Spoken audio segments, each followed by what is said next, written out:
Quanto ainda tem reféns com o Hamas? 50 e... Eu tenho um número aqui, 55, não sei se Não, tá certo. mas resgataram 3 corpos, acredito que sejam 52. Entendi. 20 vivos e 32 mortos. Como é que... assim, eu suponho que, assim, existe todo um... Quantos eram no começo? 251, acho. Tá. O 255.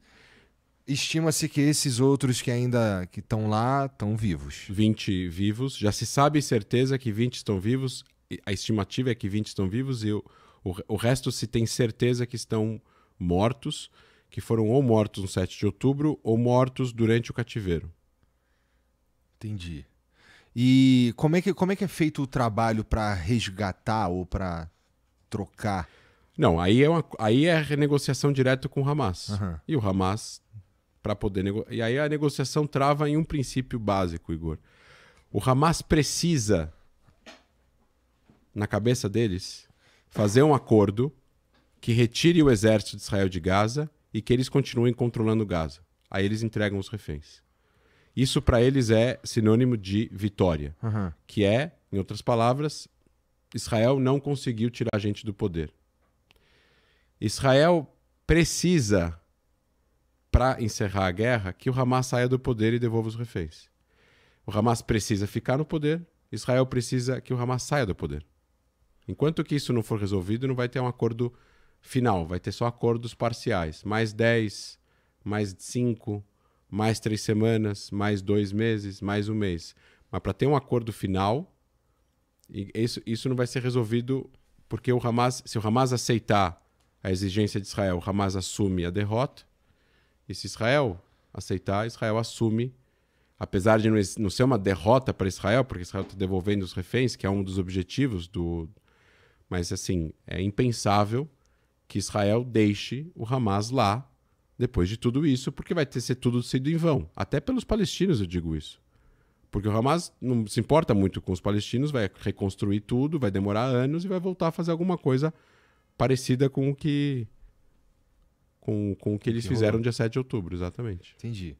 Bom, falando um pouquinho do ataque lá que o Irã fez, que você disse, 500 não sei quantos mísseis, 5% caiu lá, destruiu algumas coisas e tal. Esses danos que foram feitos que foram causados a Israel ali, eles são muito significativos, assim, É bastante significativo por algumas questões. Primeiro, em guerras, cada poder, cada regime, cada país, cada governo, né, tem algo que ele considera muito importante e que esse algo ele vai proteger de forma desproporcional. Uhum. Então, tem alguns países que consideram isso a capital. Tem alguns que consideram o exército e o serviço secreto, o exército, a central do exército, os seus generais e por aí vai. Cada país tem algo. Tem alguns que são os recursos, né? Recursos, se você, sei lá, fecha a água, fecha a produção de ferro, aquilo é essencial para você continuar existindo e por aí vai. Para Israel são civis. Então, e o outro lado sabe disso e por isso que eles atiram nos civis. Porque se tem uma coisa que sobe os nervos dos israelenses e atinge duramente a moral de Israel, é morte de civis. Isso significa que Israel não está cumprindo, o seu governo não está cumprindo o propósito de proteger os seus civis, né? Israel foi criado não só, mas também para ser um lugar seguro para os judeus viverem em seu próprio país, na sua terra ancestral, depois de 2000 anos de perseguição, após terem sido expulsos dali mesmo, né? Então, e o outro lado sabe disso, então ele falou, eu vou atingir os civis, porque é isso que vai fazer com que desestabilize a moral. Então, os mísseis balísticos que o Irã lançou são infinitamente mais destrutivos e mais perigosos que os mísseis que o Hezbollah usa ou que os foguetes que o Hamas usa. Uhum. Então, os quartos fortificados que existem nos apartamentos novos em Israel, que ficam nos apartamentos, cada apartamento tem um quarto dos 3 quartos, que tem uma parede da grossura dessa mesa e tudo mais, uma janela blindada, uma porta blindada. Só que isso não segura um míssil balístico. E se bater diretamente. Se bater do lado e tal, algum estilhaço vai segurar. Mas agora, antes de entrar o cessar-fogo, ou durante o cessar-fogo, um míssil bateu em Beersheba, uma cidade no sul, e morreram 3 pessoas dentro do quarto. Isso é aterrorizante para os israelenses, porque nem nesse quarto ele está a salvo. Então, obviamente que existe um dano de segurança. 2, se vê que o sistema antiaéreo de Israel ele é efetivo, mas ele não é perfeito, porque não dá para você atirar em 500... Se eles te jogam 20 foguetes, 20 mísseis balísticos que estão indo a 6.000 km por hora, Israel tem 3 níveis de defesa aérea. O que acontece? Um míssil balístico tem 30 metros, 20 metros de altura, meia tonelada de TNT. Na hora que esse míssil é abatido no ar, os destroços continuam voando a 1.000 km por hora. O destroço tem 7 metros. Já é maior e mais rápido do que o míssil original do Hamas. Uhum. Então você precisa abater o destroço com outro míssil. E o cálculo é uma série de cálculos e radares que precisam ser feitos em um tempo muito curto, que o sistema usa, e o sistema não é perfeito. O sistema não é perfeito, o sistema erra. Assim como o ChatGPT erra, o sistema vai errar. Então, o sucesso de 90% caiu para 70%, 65%. Ainda assim é muito importante porque vai salvar vidas. Tem 2 alvos que eles atingiram que são emblemáticos. Eles atingiram um hospital, que é um hospital que, de novo, diferente do Hamas, que eles usam hospitais, aqui era um hospital que não tem militares. E eles atingiram, eles destruíram, né, um laboratório de pesquisa contra o câncer no Instituto Weizmann, que é um instituto acadêmico, é um instituto de pesquisa, tipo um MIT de Israel, né? Um instituto, não tem faculdade, é só mestrado e doutorado, então não seria uma universidade, mas é um centro acadêmico de excelência, um dos melhores do mundo, que fazem pesquisas de química, física, biologia. A quantidade de patentes deles acho que patentes, números absolutos, é a maior do mundo. E eles destruíram um centro de pesquisa contra o câncer. 400 milhões de dólares de prejuízo. Caraca. Obviamente que isso vai ser reconstruído e isso vai ser colocado... Mas é isso, isso mostra o perigo desses mísseis. E por que não só o programa nuclear do Irã era um perigo, mas o projeto deles, eles estavam com um projeto de fazer 10 mil mísseis. Eles tinham 2.000, eles jogaram 500, eu não sei quantos foram destruídos em solo. Algumas fontes dizem que os mísseis novos que estavam sendo lançados contra Israel saíam desgovernados pelos céus do Irã. Entendi. Então eu acredito aí em sabotagem de Israel. Não se sabe ainda quantos sobraram no estoque deles.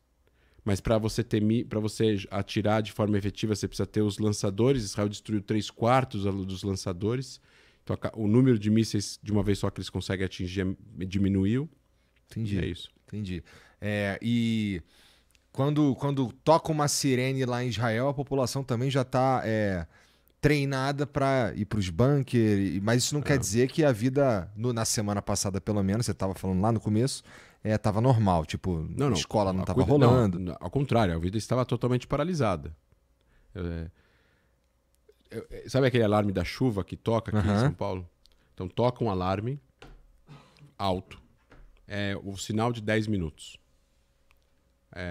Tipo assim, fique do lado de um lugar protegido. Vai tocar. Isso significa que eles identificaram a saída.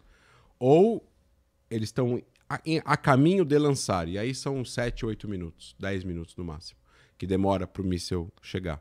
Entendi. E aí eles... Pra dar tempo do cara ir pro bunker. Aí ele vai pro bunker. Então tem vários bunkers públicos, tem estacionamentos, tem hospital que o estacionamento virou leito. O hospital em Haifa. Os 3 andares de estacionamento, eles tiram os carros e literalmente na vaga é um leito. Se você olha para a parede da vaga, tem toda a parte que um hospital tem, oxigênio, eletricidade, vem as cordas de cima, ligado com... Você monta 3.000 leques, coisa incrível. Um hospital subterrâneo à prova de bomba, que eles conseguem montar em 24 horas. Todos os leitos do hospital passam para baixo. Entendi. É incrível. Entendi. Bom, aí, se a gente for pensar lá no Irã, que a gente estava falando que as usinas deles ali foram destruídas, Fordow foi que era a mais difícil de todas, foi destruída, verificadamente destruída e tudo mais. Isso quer dizer que que o Irã anda para trás no tempo nessa empreitada de enriquecer urânio e tudo mais para conseguir fazer a tal da bomba nuclear. Mas dá pra gente. O Irã, ele chegou a falar sobre a saída do tratado da não proliferação de energia atômica. Isso, energia atômica e tudo mais. Bom, aquilo que você estava falando também, né? Não dá pra gente confiar de verdade, mas o fato é que eles andaram para trás bastante nesse sentido, né? Israel tem as suas bombas nucleares. É o que dizem. É o que dizem. Tá. É o que dizem, é o que a academia e a imprensa diz. Mas Israel não é signatário do TNP, Tratado de Não Proliferação Nuclear. Sim. Mas a questão aqui, Igor, eu acho que o mais sério de tudo é assim. Israel não está ameaçando a destruir nenhum país. Israel não ameaçou destruir o Irã. Israel não é contra a existência do Irã. A guerra de Israel agora não é contra o povo iraniano. Israel não está atirando em civis iranianos. Eu sei que morreram civis no Irã, infelizmente, mas Israel não está atirando contra o povo iraniano. O regime do Irã, ele prega a destruição de Israel. Ele tem um relógio com a contagem regressiva para destruir Israel. Já teve presidente lá que negou o Holocausto. Eles apoiam grupos terroristas que atiram nos civis israelenses. Você tem um investimento em terrorismo, $1 bilhão, $1,5 bilhão apoiando o Hezbollah, o Hamas, a Jihad Islâmica, os Houthis. Eles destruíram a embaixada de Israel na Argentina, destruíram a AMIA, que é uma entidade judaica argentina, nada a ver com Israel, em Buenos Aires, em 94.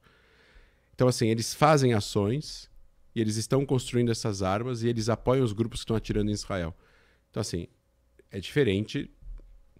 E aí, o regime, há 46 anos, faz uma coisa que a gente chama de deception. Então, eles vão entrar no acordo, aí eles vão falar que o acordo não está certo, aí eles vão ganhar tempo, aí eles vão fazer expansão, aí eles vão pedir para cancelar as sanções, aí eles vão fazer A, eles vão fazer B, e vão mentir. E eles vão fazer isso até conseguir enganar. No momento que conseguir enganar, é aí que tá que as pessoas não percebem. Acabou. Eles enganaram, vai ter as condenações e a bomba vai estar lá. O que você faz depois disso? Bom, aí já é. Aí você fala assim, vocês enganaram, que maldosos. Sanções, tá bom, a gente tem a bomba. Acabou. Não tem mais ninguém que vai tirar a bomba. Como é que você vai fazer? Você vai invadir o país que tem a bomba? É complicado. E assim, o fato de Israel ter é irrelevante. Porque Israel não está ameaçando. Israel é invadido e atacado. Israel nunca ameaçou usar. Supostamente tem, né? Supostamente tem. Israel nunca ameaçou usar. Entendi.